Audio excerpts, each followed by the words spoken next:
Have y'all ever want to be off the grid? You know, like just get away from life and just move away. From you, like Travis.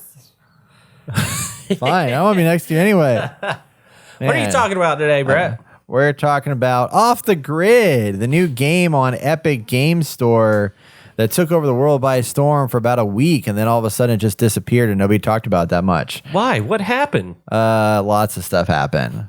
A lot of controversy, a little bit around the game with sponsorships, and then there was a lot of stuff about this being a Web3 game with cryptocurrency, which we'll talk a little bit about that later. But first, let's talk about what is this game. So Off the Grid is a battle royale extraction shooter type game.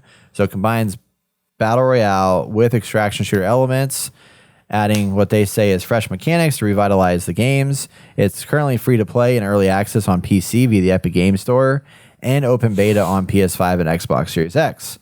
There is no crossplay, but they plan to introduce it later on. It has familiar battle royale mechanics like looting and respawning, but it also has jetpacks for mobility and then cyber limbs, which offer various abilities like extended jumps, invisibility, or shields. You can also break people's limbs off and stuff and then grab them off their bodies to enhance yourself. Yes. There's this whole satirical theme going on where it mixes satire of streaming culture and battle royale tropes with combatants portrayed as gamers or ex-military operatives who swap cyber limbs for in-game advantages. And then what's not well known, I don't think, by a lot of people, is that Gunzilla Games, the maker of this game, worked with filmmaker Neil Blomkamp to create short films and in-game cutscenes to enhance the sci-fi world building. Oh. So if y'all remember Neil Blomkamp, he's from District 9 and all these other things. What's that one with Matt Damon? Matt Damon. Not Ellipse. I want to say Eclipse. Elysium. Thank you. That was a good movie. It was. I never saw that movie, actually. It's good. You should watch it. So that's so he helped out with this game. Currently, there's one mode called Extraction Royale, a hybrid of battle royale and extraction shooter with 60 players dropping into a map with a shrinking ring to encourage confrontation. Players start with a pistol, but can find 21 types of weapons, assault rifles, sniper rifles, etc., throughout the map with increasing rarities. Loadouts can be called in with cash collected during the matches. There's also these things called hexes that players will collect that can be extracted from the map. The process requires defending a module while facing a countdown with a risk of hijacking by other players. The game does have a battle pass and other in-game purchases, but perks can be unlocked through gameplay without spending any money. There are 13 arm types in the game and 4 leg types. Limbs can be destroyed during combat, requiring strategic swaps. And this Ukrainian-based studio, this is, I think, their first game. And it's in early access. So that's essentially what the game's all about. But there's been a lot of controversy about it. First, I'm just curious, like, what you guys have seen, what do you think of the game? I mean, I think there's interesting concepts here with the limbs and, like, I think that's cool. Like, you pick up perks and stuff as you move around, and the whole flying off, or like gliding off a building, or like having the quick run. I'm sure it all has like a limited amount of time and a cooldown and stuff like that. But I mean, strictly on the game, like, yeah, I'd try it out. Yeah. I did try it out, and it was very laggy, so I only played one game, and I was like, let me wait for Brett or something. Yeah. I'm down to play it. It looks fun. Yeah. Yeah. Yeah, it was very laggy for me too. I dropped it down to like medium graphics, and it was pretty slow in the game. I was kind of surprised. It just optimization wasn't super strong, but it seemed like it was a good concept. I mean, the game is visually probably really good if your computer's really good. Picking up loot and stuff like that was interesting. The mobility was really interesting with just like flying in, dropping on a place, and then you figure out what you want from there, and then you can like parachute down and then like, or like jetpack down and like rise. Like, there's really no penalty to like, there's no like fall damage that I've seen so far. Oh, I thought your legs would pop off. I would probably feel like fall down maybe, okay. But I mean, like when you have the booster and stuff like that, you can like, well, it's okay. Let me rephrase. There's not fall damage, but like when you come down, you can like use your booster pack to like kind of lighten your fall to slow down, so you can go up and down pretty extensively. There's also like little zip lines you can grab onto to like raise yourself back up to the top of buildings. Yeah. So there's a lot of like up and down kind of mobility that can occur throughout the game. The Cyberlimb thing was kind of cool. It's really weird. It's kind of silly what they're doing with the story. Like the way that they sold it was like a little bit over over exaggerated, I feel like.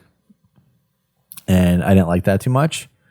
But it makes sense as Neil Blomkamp because it definitely has some of his vibe in there with the way that the shots were set up and the cutscenes and things like that. So definitely interested. But the big controversy around the game that started is that this game came out of nowhere, and all of a sudden, like tons of these big streamers like Ninja and Tim the Tapman were streaming it through paid sponsorships. So they were like paid to hype this game up.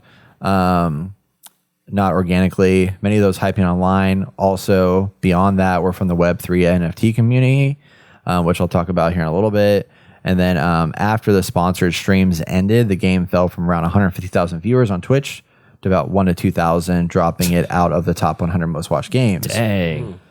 Off the Grid was number 1 on the free-to-play section of the Epic Games Store, but quickly fell to number 11. Off the Grid has gained the highest mainstream popularity of any Web3 game so far, but largely due to the paid promotions. And then Dr. Disrespect, who was like, why are you guys hyped about this game? Contrasting it with the ridicule his own Web3 shooter faced before he was fired for misconduct. So there was that, which was like, I mean, this was literally like I was seeing so much shit about this the week that this game came out. And then all of a sudden I'm like, nobody's talking about it anymore. Granted, it did come out a week before Call of Duty Black Ops. So like now Black Ops is getting a lot of stuff, but the map looks really cool. I mean, it's a big ass map. It's very detailed. The game plays pretty good other than just the fact that it's super laggy. But like, I feel like once they optimize a little bit, like there's definitely a lot of interesting stuff in here. But the big scary part about this game is the Web3 component to it, because it is a free to play game. There is a battle pass. There are skins you can unlock and achieve and stuff like that. And with that, there's like all the elements are built on the guns blockchain. So they have players can choose whether or not to engage with the blockchain features. The game allows for optional ownership of in-game assets, meaning players can play without engaging in the Web3 economy. But in-game items like weapons and cosmetics can be traded on the guns marketplace using the native currency gun. There's an optional NFT trading system. Players can mint in-game items earned through gameplay into NFTs and then trade them, ensuring full player ownership and decentralization. And then eventually players will earn gun tokens by completing missions, extracting loot, and winning battles. These tokens are the currency for marketplace transactions and can be exchanged for real-world value on certain platforms. And then the gun tokens facilitate the trading of items in the guns marketplace, further integrating blockchain economics in the game. And it's meant to enhance the gaming experience without alienating traditional players. My concern though with this though is that you could have a series of people, 50 people or whatever, who have too much time on their hands, play the shit out of this game, get all these skins, and then those skins are now locked behind these NFTs that they own, and then they're no longer available for people to claim anymore, and then they sell them for super high prices, and then everything that's like good in the game is like locked behind a really expensive paywall. I think the bigger issue is that why do we keep seeing these games come out, do this with the skins and all the nonsense that they have, when what happens if this games get shut down? Like, well, there goes all the value, there goes all the time and effort. It's like, can we have it where like we purchase a game, like, you know, because movies, you know, you buy a DVD, you can give it to anybody, right? Yeah. Like, I want to see that, but it's like, oh, okay, I bought a movie and now it's mine to you know, watch and own forever, and even give to someone if I wanted to, you know. Well, something more tangible than a freaking video game skin. I think this game was created, like started around the time where they thought NFTs and all that was going to take off. Yeah. Right? So it's probably like It's outdated already. Outdated already just because of that. Because it takes how many years to fucking actually like make a video game? Yeah. So I think they were 5, 6. They were counting on this around this time frame. NFTs and all that stuff will be blowing up, you know, and then it's really going to sell. But now it's not, so it's kind of just like, you know, because it gives you an option if you want to play with it or not. You know what I mean? Be a part of the ecosystem of guns. Yeah. Guns is that what it's called? Yeah, guns. Guns, yeah. Well, so their goal behind this is the guns, the currency, is meant to not just be for Off the Grid. Like Off the Grid is the first game for it, but the idea is that this currency is something that you could eventually use across a multitude of games by a multitude of people, assuming they buy into that system. So they would have to set up the currency inside of their game. So like as you unlock skins, you could buy and sell and use that currency for a series of games, which like in theory is a great idea. So that your, currency that you make inside one game can actually apply to others. But I feel like we've been trying to do this for so long that it's hard to get everybody to, it's like Activision Blizzard, everybody's going to want a piece of the pie. So they're not going to want to use a third party transaction system that they don't control, because that's where all the money is in microtransactions. So Fortnite was like, let's add guns currency to this. They're not making that currency anymore. Like that money the economy is managed elsewhere. V-Bucks, baby. V-Bucks, yeah. I'm gonna go a little farther than the game, but like, I mean, how many? So anyone can make a currency? Like, is that what it's come down to? Like, everyone just has their own currency. Well, there was a time where that was happening. Yeah, like that's why Web3 I think kind of crashed. Is that everybody was like, they were doing, what would they call it?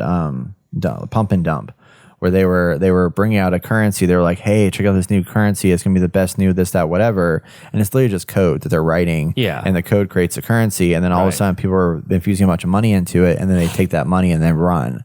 And then they shut the currency down. And all of a sudden it's like, there goes everybody's money. Sort of stealing basically. Yeah. But yeah, it's like, it is that easy to do that. And that's what kind of, I think, killed the economy and killed the trust in cryptocurrency, was because people were doing malicious things with it. Yes. Yeah, I mean, for good reason, this game is where it's at right now, in my opinion. Yeah.